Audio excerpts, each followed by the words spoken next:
આજે શ્રાવણ સુદ પાંચમ છે, સોમવાર છે, તારીખ 17/8/2026 વર્ષ છે.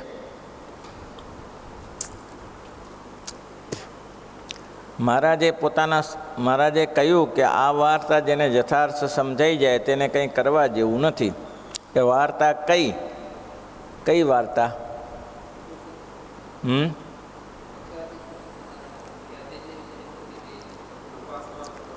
હા, આ પોતે જે બોલે છે એ પોતે પ્રત્યક્ષ ભગવાન જ છે, એમાં કોઈ સંદેહ નથી. આ વાત દર્દ કરાવવાની છે. ફરીને આ જ વાત કહ્યું. અમે તેજને વિશે, તેજ રહ્યું છે તેને વિશે ભગવાનને દેખીએ છીએ અને પ્રત્યક્ષ અમે જોઈએ છીએ.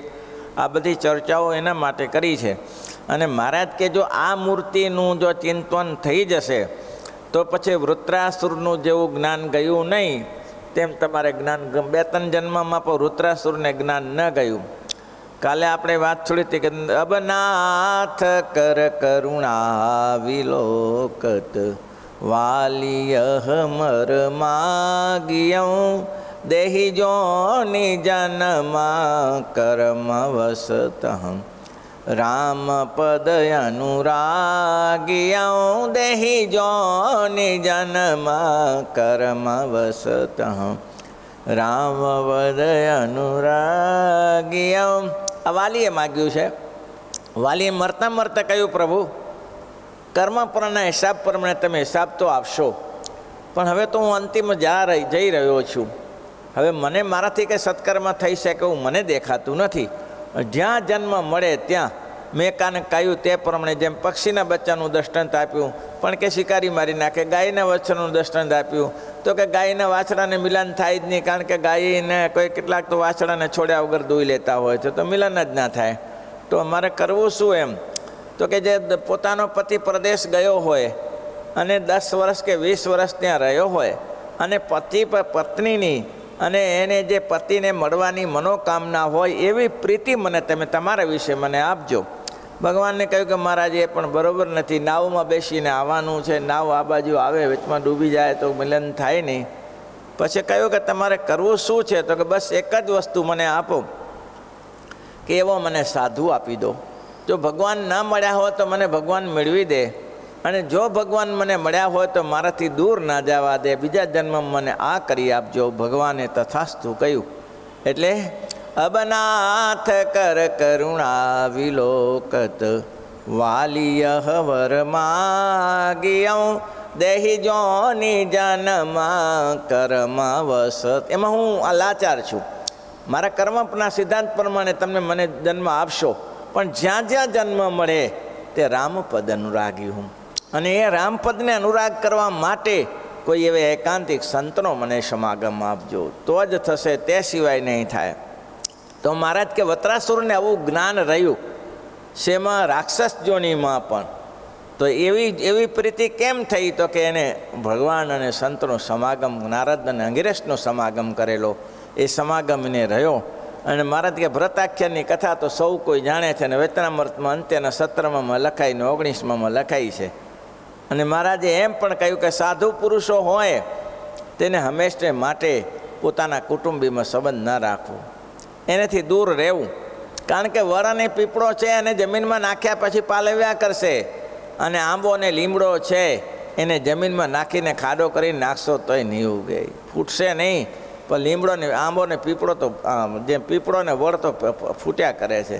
તેમ પોતાના ઘરનો સંબંધ છે એ તો ચાલ્યા કરે છે, એ તો લાગી જાય, તરત લાગી જાય, કારણ કે જન્મથી તમારી સાથે સંબંધ છે એટલે લાગી જશે. પણ લીંબા અને આંબળાનો સંબંધ નથી લાગતો, બીજાનો સત્સંગ નથી લાગતો. એટલા માટે મહારાજે આ વાત વિસ્તારીને કહી હતી. પૂર્વજન્મનું જ્ઞાન ટળ્યું ને એવું જ્ઞાન અતિશય મહાત્મા છે. નારદ સનકાદિક બ્રહ્માદિક દેવ તેમની સભામાં નિરંતર આ જ વાત થાય છે. શું વાત થાય છે? નારદ સુખ સનકાદિકની સભામાં પણ આ જ વાત થાય છે. ઓહો, ભારતવાસી લોકો ભાગ્યશાળી છે. ભારતના લોકો ભાગ્યશાળી છે. કેમ? તો કે અત્યારે જેને જન્મ મળ્યો, અતિ બળ ભાગ મનુષ્ય તન પાવાય, અતિ બળ ભાગ મનુષ્ય તન. આ સમયમાં જેને મનુષ્યનો જન્મ મળ્યો છે એ અતિ બળભાગી છે. કેમ તો કે પ્રગટ પુરુષોત્તમ નારાયણનો જોગ થયો છે નહીં, સર્વોપરી સર્વના નિયંતા એવા પ્રગટ ભગવાનનો જોગ થયો છે. અતિ બળભાગ મનુષ્ય તનુ પાવા, અતિ બળભાગ મનુષ્ય તનુ પા.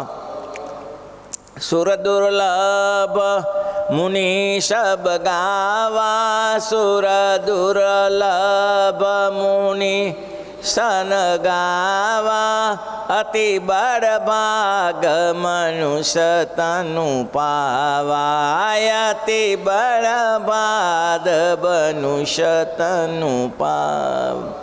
આ વાત સમજાતી નથી, એટલા માટે મહારાજ કહે છે ને આવી ભગવત સ્વરૂપ સંબંધી જે વાર્તા તે તો શાસ્ત્રમાંથી પણ પોતાની મેળે સમજાય નહીં, સદગ્રંથોમાંથી આવી વાર્તા હોય તે પણ સમજાય નહીં. કોણ સમજાવે?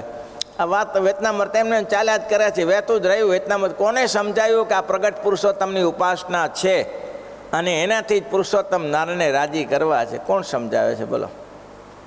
આવું છે ત્યારે. એટલે મહારાજ કે ગ્રંથ તો ગડબડ કરે એમ છે. ગ્રંથમાં તો ઊંધા ચડી જાઓ તમે, કે એક શાસ્ત્રમાં આમ લખ્યું ને બીજા શાસ્ત્રમાં આમ લખ્યું. તર્કો પ્રતિષ્ઠ શ્રુતિઓપી ભિન્ન, તર્કો પ્રતિષ્ઠ, તર્કને કોઈ પ્રતિષ્ઠા નથી. શ્રુતિઓપી ભિન્ન, શ્રુતિ પણ અલગ અલગ છે. નૈકોર મુનિ યસ્ય મત પ્રમાણમ, નૈકોર યસ્ય મુનિ મત પ્રમાણમ ધર્મસ્ય તત્વમ નિહિતમ ગુહામ. આ શ્લોક આપ્યો છે, સરસ આપ્યો છે. કોઈ શાસ્ત્રનો મત એક હોતો જ નથી. કોઈ એક મુનિ આમ કહ્યું, સંધ્યા આમ કરવી, બીજાએ કહ્યું આમ કરવી, ત્રીજાએ કીધું મધ્યા સંધ્યા પૂરી કરી, પહેલાં દીક્ષા લીધા પછી પહેલે કે સાંજ સંધ્યા કરી. તમે એમાં ગડબડ ઘોટો થઈ જાય, ભરાઈ પડો ક્યાંક. એ તો કોઈ મહાપુરુષને આશ્રય થાય. કબીર ગમે તે હોય, પણ કબીરે સરસ લખ્યું. શું લખ્યું? કોઈ સાધુ કે ચરણમાં લિપટ રે ના, કોઈ સંત કે ચરણમાં લિપટ રે ના, કુછ લેના ન દેના મગન રે ના, કુછ લેના ન દેના. ઘેરી નદી ખોવાઈ જઈએ, નદી ઉતરવી હોય તો નૌકાની જરૂર પડે, નાવડું જોઈએ. નાવડા વગર નદી નાવ ઉતરાય. ઘેરી નદિયા નાવ પુરાણી, ઘેરી નદિયા નાવ પુરા. કોઈ સંત કા ચરણમાં લિપટ રે ના, કોઈ સાધુ કે ચરણ में लिपट रहना, कुछ लेना न देना मगन रहना, कुछ लेना न देना मगन. કોઈ સાધુનો આશ્રય કરવો જ પડે, અને એ સાધુ ભગવાનના ભક્ત હોય, ભગવાનને ભજાવે. આ જગતની કોઈ ઉપાધિમાં પડે નહીં. આ જગતની ઉપાધિને ત્રણખલા સમન લાગે. એને ખબર છે કાલે આમંત્રણ આવી જશે જવાનું, એની તૈયારી કરો. પંચ તત્વ કા બનાયા પિંજરા, પંચ તત્વ કા બના પિંજરા, उसमें बोले मेरी मैना, उसमें बोले मेरी मैना, कुछ लेना न देना मगन रहना, कुछ लेना.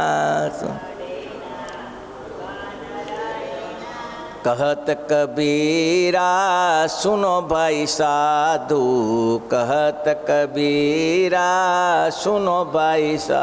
હે સંતો સાંભળો, આપણે આ ઘર છોડીને જવાનું છે, ભાડાનું મકાન છે, એટલું નક્કી રાખો. એટલે મહારાજ કહે છે ભગવત સ્વરૂપ સંબંધી વાર્તા કઈ, આવી ભગવત સ્વરૂપી વાર્તા કઈ, આ પ્રગટ પુરુષોત્તમ છે. અને એ સમજાઈ જાય તો રામાયણ ભાગવતનો બહુ આગ્રહ ન હોય. મહારાજે તો કહ્યું છે, સત્સંગી જીવનમાં પણ કહ્યું છે કે શ્રવ્ય શ્રીમદ ભાગવત 10મ સ્કંદ આદરાત પ્રથમ વા સકૃત વર્ષે વાંચ્યો છે પંડિત. પણ એ વાર્તાઓ બધી મહારાજની પહેલી થઈ ચૂકી છે, અને એ વાર્તાઓ બધી શાસ્ત્રને વેદાંત શાસ્ત્રને અનુલખીને વેદને અનુલખીને જો આ વાર્તો ન લખાણી હોય તો આ સંપ્રદાય ધર્મ વિરુદ્ધ થઈ ગયો હોય, વૈદિક ધર્મથી બહિર્ભૂત થઈ ગયો હોય. એટલે એ વાત લખાણી. પણ એ જ પુરુષોત્તમ નારાયણ જ્યારે સત્સંગી જીવન લખાયું ત્યારે ગઢપુરમાં સતાનંદ સ્વામીએ પૂર્ણ કરીને આપ્યું. હજી સંશોધન બાકી હતું અને શ્રીજી મહારાજે આ સત્સંગી જીવન વાંચ્યું અને ત્યારે પોતે પોતાના મસ્તક ઉપર લીધું અને છેક લક્ષ્મીવાડી સુધી નાચતા કૂદતા ગયા છે. કેમ તો કે બસ અમારો રદગત અભિપ્રાય તમે પૂરો કર્યો, અમારો અભિપ્રાય રદગત પૂરો કર્યો તમે. શ્રવ્ય શ્રીમદ ભાગવત 10મ સ્કંદ આદરાત પ્રત્યમમાં પ્રત્યેવર વર્ષે વાંચ્યો તો પંડિત એમ લખ્યું મહારાજે. પણ એ તો મહારાજ કે ત્રીજા પ્રકરણમાં લખાયું. ત્યાર પછી ચોથું પ્રકરણ આવ્યું, 5મું પ્રકરણ આવ્યું અને પછી સતાનંદ સ્વામીને ઓર્ડર થયો કે આ ગ્રંથની રચના કરો અને રચના થઈ ભાઈ. એટલે માની લેવાનું મહારાજ કે આવી ભગવત સબલ સવૃત્તિ વાત કહી તો કે આ બેઠા છે એ પ્રગટ પુરુષોત્તમ નારાયણ બેઠા છે. આવી વાર્તા શાસ્ત્રમાંથી પોતાની મેળે સમજાય નહીં તો સંત ગ્રંથોમાંથી મોટા મોટા વેદાંત શાસ્ત્રમાંથી પણ આ વાત જેવું અમારું સ્વરૂપ છે એવું સમજાય નહીં. તો માંથી આવી વાર્તા હોય તો જ્યારે સત્પુરુષ પ્રગટ થાય છે ત્યારે તેમના મુખ થકી જ આ વાત સમજવામાં આવે છે. ગોપાળાનંદ સ્વામી, બ્રહ્માનંદ સ્વામી, નિત્યાનંદ સ્વામી, સુકાનંદ સ્વામી, અદ્ભુતાનંદ સ્વામી, ગુણાતીતાનંદ સ્વામી, સાંભળ્યા ચૈતન્ય, ગુરુચરણ રતાનંદ સ્વામી, પ્રેમ સખી પ્રેમાનંદ સ્વામી, વાસુદેવ બ્રહ્મચારી, જીવબા લાડુબા, નાનુબા પાંચો, વ્યાપકાનંદ સ્વામી, ભાઈ આત્મા, રામદાસ, નૃસિંહાનંદ, જયાનંદ, ગોવિંદાનંદ, માનુભાન, પરમચંદ સ્વામી, સ્વયં સિદ્ધાંત, સચ્ચિદાનંદ, આ બધા સંતો શું કરવા લાયા? મહારાજને આ પૃથ્વી ઉપર આવું હતું તો આ બધા સંતોને શુક્ર અવતરણ કરાવ્યું. ગોપાળાનંદ સ્વામી તો અક્ષરમૂર્તિ હતા, એને શુક્રા કરાવ્યું આ કામ. હા, અને અહીં આવીને પાછા ટોડલામાં જન્મ્યા, લગ્ન કર્યા અને છોકરી થઈને આ બધું કર્યું શું કરવા? અને પાછા એ બતાવ્યું કે ચપટીમાં નીકળી જતા આવડ્યું. પાછું ચપટીમાં સંસારથી કેમ નીકળાય તો કે આમ. અને એ શામળાજીની સાથે પ્રગટ રમે, શામળાજીની સાથે પ્રગટ રમવા માટે આવે એ ગોપાળાનંદ સ્વામી પુરુષોત્તમ નારાયણની ઉપાસના કરે છે. તો શામળાજીની સાથે જ રહેવું હતું ને. એ તો તીર્થધામ છે, દુનિયા આખી શામળાજીને માને છે. અને એ શામળાજી ગોપાળાનંદ સ્વામીની સાથે રમવા આવતા એના નિશાનો પડ્યા છે, ચિહ્નો પડ્યા છે ભાઈ હજી. એના ચિહ્નો ગયા નથી હજી.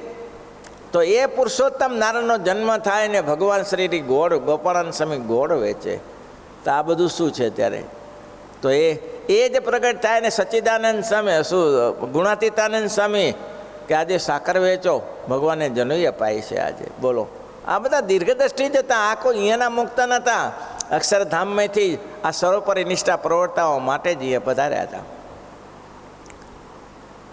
પણ કહે છે ને કે મૂર્ખ લોકો આ વાત નહીં માને, મૂર્ખ લોકો આ વાત નહીં માને. કોણ માને આ વાત? હા, કોણ માને? કેવા એવા કેટલા એવા આપણા સંપ્રદાયમાં એવા સંતો થઈ ગયા કે બધું સરખું કરતાં કરતાં બધો દમ નીકળી ગયો. ગુણાતીતાની સમયની વાતમાં પણ ઘણી જગ્યાએ આમથી આમ ને આમથી આમ થયું. એટલે ઘણી આ શાસ્ત્ર ફરી જાય ભાઈ. હો, જ્યારે સત્પુરુષ પ્રગટ થાય છે ત્યારે તેમના મુખ થકી જે આ વાત સમજવામાં આવે છે. ગોપાળાનંદ સ્વામી, ગુણાતીતાનંદ સ્વામી, નિત્યાનંદ સ્વામી એ જ્યારે અહીંયા આવે ત્યારે આ વાતમાં બળ આપે છે. આ શું છે એ ત્યારે કરે છે. બુદ્ધિ બળે કરીને ગ્રંથોમાંથી પણ સમજાતી નથી ભાઈ. બુદ્ધિનો ઉપયોગ કરો ને તો ન સમજાય. બુદ્ધિનો ઉપયોગ ઘણી જગ્યાએ કામ નથી કરતો, અનુભવ જ્ઞાન કામ કરે છે. એવું છે ત્યારે. અને જેને આવી રીતે યથાર્થ ભગવત સ્વરૂપનું ભગવાનનું સ્વરૂપ સમજવામાં આવ્યું છે તેને જો ભૂત ભવિષ્ય અને વર્તમાન એ 3 કાળની વિશેષ દૃષ્ટિ પહોંચતી હોય તો પણ તેને વાતનો ગૌરવ નથી, અભિમાન નથી. આવી દ્રષ્ટિ પહોંચી જાય. શું પહોંચી જાય? આ સ્વરૂપ સમજાઈ જાય. એ તો એમ માને જેમ ભગવાન કેમે નિશ્ચિત છે. પોતે પોતાનું દ્રષ્ટાંત આપણે અમને શું લેવા દેવા છે સમાજ સાથે? અમારે સમાજ સાથે શું લેવા દેવા છે? કોઈને બોલાવીએ છીએ. અને ખરેખર તો બહુ આશ્ચર્ય વાત હતી કે અનંત કોટી બ્રહ્માંડના ધણી અહીંયા બેસે તો કોઈને હસાવે છે, કોઈને બોલાવે છે, કોઈને કાઢી મૂકે છે, કોઈને કડક શબ્દમાં કહે છે તમે આમ ના કરી શકો. અમારે શું લેવા દેવા છે? મહારાજ કે આ ક્ષણવારમાં નીકળી જવું છે, છતાં પણ અમે આ સત્સંગના વિકાસ માટે કોઈને અમારું સ્વરૂપ સમજાઈ જાય. નિત્ય વાત એવી છે કે અમે આ બધી ચર્ચા કરીએ છીએ, એમાં કોઈને અમારું સ્વરૂપ સમજાઈ જાય. અમે એમ કહ્યું કે અવી ગોપાળાનંદ સ્વામી મહાપુરુષદાસજીને એમ કહે છે કે અનંત કોટી બ્રહ્માંડને હું હથેળીમાં દેખું છું, એટલાની અનંત કોટી જીવોના કર્મને પણ હું દેખું છું. તેમ છતાં લાલા પારા જેવા અપમાન કરે તો શાન કરીને કંઈ બોલ્યા નહીં. લાલો પાડો હવે આમ ફૂ કરે ને તો ઉડી જાય. લાલો પાડો ફૂ કરે તો ઉડી જાય, તો એનું અપમાન સહન કરે છે ને. મહારાજ કે મોટા પુરુષની રીત ના જાણે તો શું કરે. કાલે જોયું તો નિર્મળાનંદનું દ્રષ્ટાંત. નિર્વિકારાનંદ સ્વામી ધોલેરા ગયેલા, અને ધોલેરા ગયેલા અને ત્યાં નિર્મળાનંદ સ્વામી આવેલા. બહુ ભગવતી માણસ, બહુ ભગવતી, બહુ નિર્માની સંત. હવે આને પેટમાં શું સનેપાત થયું, ત્યાંની ટીકા નિંદા કર્યા કરે, આની ટીકા નિંદા કર્યા કરે. જીવની અવડાઈ કેમ ભગવત સ્વરૂપ સમજાણું નથી. પ્રશ્ન પૂછ્યો છે નિર્વિકલ્પાનંદ, કોઈની સાથે ઈર્ષાદેશ રહેતી હોય શું કરવું, એ જ પોતે ઈર્ષાદેશમાં ફસાઈ ગયા. બોલો. નિર્મળાનંદ સ્વામી તો ધોળકાના મહંત હતા, અને દર્શને ગયા હશે ધોલેરા. નિષ્કુળાનંદ સ્વામી સાથે હેત હશે, એ ગયા અને એને ટીકા નિંદા કરીને એનું અપમાન કર્યું. રાત્રિ પડી, રાત્રિમાં સૂઈ ગયા. હા ને ભયંકર બે જમદૂતો દેખાણા. ભાગ્યો નિર્વિકારાનંદ નિર્મળાનંદ સ્વામીની પાસે બેસી ગયો. બોલો. નિર્મળાનંદ સ્વામીની પાસે બેઠો, જમનાદૂતો વાતો કરી સાંભળે પાછો. યારો ઉપાડવો તો હતો, પણ નિર્મળાનંદ સ્વામી પાસે બેસી ગયો. જ્યાં સુધી પાસે બેઠો છે ત્યાં સુધી તો કંઈ નહીં થાય. જ્યાં સુધી પાસે બેઠો છે ને ત્યાં સુધી તો કંઈ નહીં થાય. પેલો કે ક્યાં સુધી, બીજો કે ક્યાં સુધી બેસે, રાહ જોઈએ, બેઠા છીએ. બેઠા બે જણા. પેલો આખી રાત્રિ બાથરૂમ ન ગયો. નિર્વિકારાનંદ આખી રાત્રિ બાથરૂમ ન ગયો. પછી જમનાદૂતે વિચાર્યું કે આમ સીધું દેખાય, સામે ઉપર દેખાય. જીવને અવડાઈનો પાર નહીં ભાઈ. જો ભગવત સ્વરૂપ ના સમજાણું તો આ સંત ના સમજાણા. શ્રીજી મહારાજને જેવા છે એવા સમજ્યા હા તો એમ થાત કે આ તો સ્વામિનારાયણ ભગવાનના પ્રગટના ઉપાસક સંત છે, પ્રગટના ઉપાસક સંત છે, એની સાથે મારે ઈર્ષાદેશ હોય. આખીર આવે જમનાદૂતો આમ કીધું કે પાછું એની પાસે બેસી રહ્યો. ક્યાંથી ઉઠાવાય? હવે એની પાસે છૂટો પડે તો ઉઠાવીએ, બોલે કે ક્યાંક તો થશે ને, રાહ જોઈએ, બેઠા છીએ. તો બીજો જમનાદૂતોને યુક્તિ સુક્તિ, થોડાક દૂર જઈએ, અદૃશ્ય થઈએ. હવે એ તો સ્વતંત્ર છે.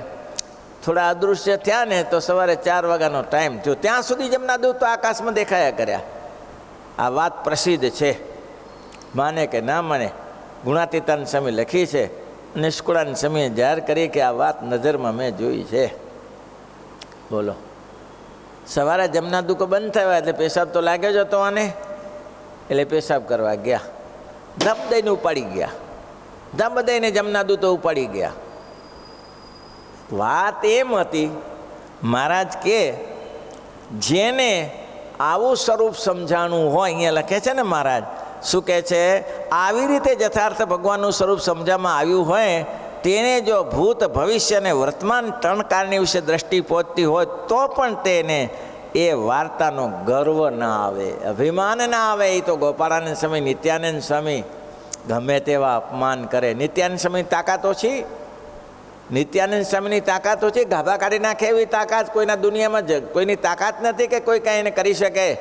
છતાં જેમ કહો તેમ હજુર રહો હાથ જોડીશું હરીશું, હજુર રહો હાથ જોડી, હજુર રહો હાથ જોડી હરીશું, હજુર રહો હાથ જોડી.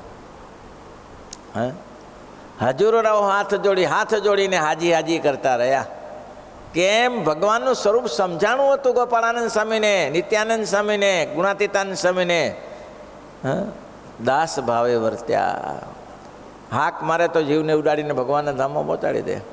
ગુણાતીતાનંદ સ્વામી જતા હતા ને ગાંડો મળ્યો. તો ગાંડાની આદત પડી ગયેલી જુનાગઢમાં. ગાંડો હવે જે મળે ને એની પ્રશંસા કરે, એની આદત એવી. કોઈ ગ્રસ્ત જાય ને તો કે વાહ વાહ વાહ, ક્યાં દિવ્ય મૂર્તિ છે, ક્યાં ભવ્ય માણસ છે. ગમે તે ગાંડો ને ગમે તે બોલવાનું, પણ એની આદત સારી પડી ગયેલી. વાહ વાહ વાહ, ભવ્ય માણસ છે હો. હવે માણસ ના મળે ભાઈ હો, હવે માણસ ના મળે. હવે અમે ગુણાતીતાન સ્વામી ભટકાયા. તે શું કે આ હા હા, આવા સાધુ ના મળે હો, કે આવા સાધુ મળે નહીં ક્યાંય. આ તો ભવ્ય પુરુષ છે ભાઈ હો, આ તો જુનાગઢના મહંત ભવ્ય છે ભાઈ, એવો સાધુ બ્રહ્માંડમાં ન મળે. ગુણાતીતાન સ્વામી કે ચિંતા ન કર, અંતે લેવા આવીશ. બોલો, કામ થઈ ગયું ને, અંતે લેવા આવીશ. બીજો કે સ્વામી ગાંડો છે. હા, ગાંડો છે પણ મારી પ્રશંસા કરીને કે ગાંડો ભલે રહ્યો, પ્રશંસા તો મારી કરીને કે હું તો સ્વામિનારાયણનો આશ્રિત છું ને, તો સ્વામિનારાયણની પ્રશંસા થઈ ને કે તો મારી ફરજમાં આવે. લઈ ગયા ગુણાતીતાનંદ સ્વામી મર્યો ત્યારે ભગવાનના ધામમાં લ્યો. આ પ્રગટના ઉપાસક સંતો, ગાંડો માણસ અક્ષરધામમાં શું પુણ્ય કરે? માળા કરીને થાકી ગયો, તૂટી ગયો માળા કરીને. તો પછી ગાંડા માણસને ગુણાતીતાનંદ સ્વામી વચન આપ્યું કે જા ચિંતા ન કરતો, તને અક્ષરધામમાં લઈ જઈશ. તે મારા ગુણ ગાયા, એ ભગવાનના ગુણ ગાયા બરાબર છે. આ મોટા પુરુષની તાકાત છે ભાઈ. છતાં પણ ગમે તેવું અપમાન સહન કરે છે, સહન કરે. હજી ઇંગોરિયા ગામ છે, ઇંગોરિયા ગામ જુનાગઢ જોડે. ગામનું નામ કદાચ આદુ પાછું હશે, પણ વાત સત્ય છે. સ્વામી ગયા અને ત્યાં એક કાનાબા દરબાર હતા, આદિવાસી દરબાર તરીકે સેવા બહુ કરે, દોડી દોડીને. ગુણાતીતાનંદ સ્વામીની એવી સેવા કરે, એવી સેવા કરે, દોડી દોડીને સેવા કરે. હો, સ્વામીને કે સ્વામી મારા ખેતરે પધારો, પધરામણી કરો. હવે આવી સેવા કરતો ના એ કોણ પાડે? સારું ચાલો આવીએ. સ્વામી ખેતરમાં ગયા, ખેતરમાં બેઠા. પાક સારો હતો. સ્વામી કે પાક સારો હોય કાના તારો? કે હા સ્વામી, મહારાજની દયા. મહારાજ સ્વામી તમારે કંઈક હોય તો મને કહેજો હો, ભગવાનની દયા છે. સ્વામી સારું કહેશો. સામેથી ભગવાન સ્વામીને કહ્યું, સ્વામી મારા લાયક સેવા હોય ને તો કહેવાની.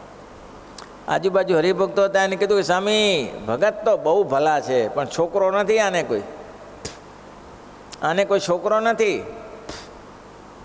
એટલે કહ્યું કે કાના કંઈ છોકરાની કંઈ છે અપેક્ષા? ગ્રસ્ત છીએ, ગ્રસ્તને આવી માયા, અમને તો ઠીક બાઈઓને રહેતી હોય છે. એમ તો કે હા લાવ પાણીનો લોટો.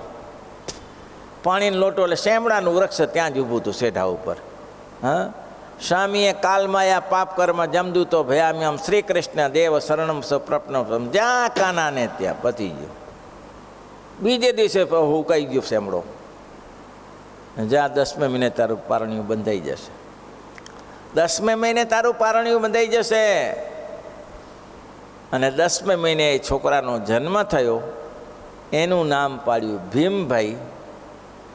અને આ શેમડાના વૃક્ષમેથી આ પોતાનો દીકરો થયો.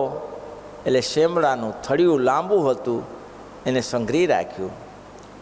અને જ્યારે મંદિર બંધાયું ગામમાં ઇંગુડામાં, ત્યારે ગુણાતીતાનંદ સ્વામીએ કહ્યું કે પેલું લાકડું લેતા આવો, શેમડાનું લાકડું લેતા આવો. એ શેમડાનું લાકડું લઈને આવ્યા અને સ્વામી કાને વેરાવીને મેન પાટલો બનાવો, મુખ્ય મંદિરનો પાટલો આમાંથી બનાવો, લાકડું સારું છે. ભલે સ્વામી, આ તો આજ્ઞાંકિત બધા. અને એ મંદિરના મેન મોભિયા સિંહાસન ઉપર મૂક્યું પાટલો. પછી તો ભીમભાઈ એના છોકરાનું નામ મોટા થયા અને માળા કરે, નેત્રમાંથી અશ્રુઓની ધારા થતી જાય. અને સિંહાસન પાસે બે ઊભા રહીને, એક પગે ઊભા રહીને માળા કરે. કોઈએ કહ્યું કે ભીમભાઈ ભગવાન સામે તો દ્રષ્ટિ રાખો છો, પણ આ પાટલા સામે દ્રષ્ટિ કેમ રાખો છો? વાર ઘડી પાટલો જોતા જાય અને મારા કરતા જાય, પાટલો જોતા જાય ને મારા કરતા જાય. તો કે આ છું. શું કહે છે? આ છું, આ જી છે ને એ હું છું. ગુણાતીતાનંદ બાપાએ દયા ન પછી તો ગુણાતીતાનંદ સ્વામી સ્વધમ ચાલ્યા ગયા.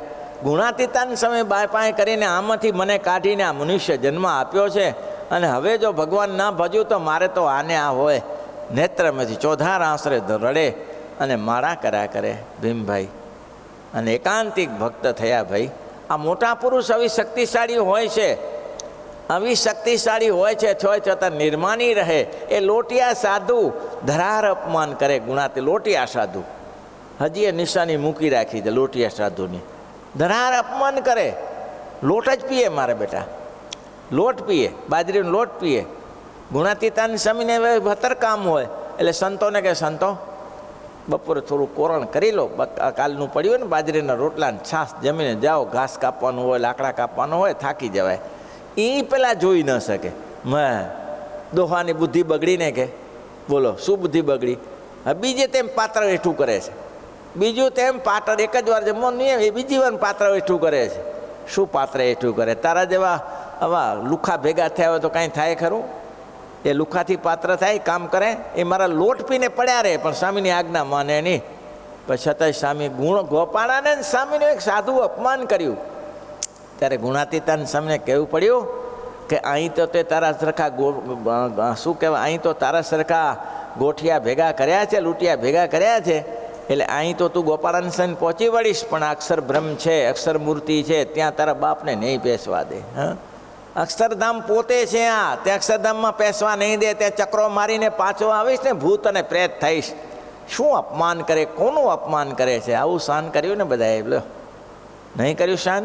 ત્યારે પછી શ્રીપતિમ શ્રીધરમ સર્વદેવેશ્વર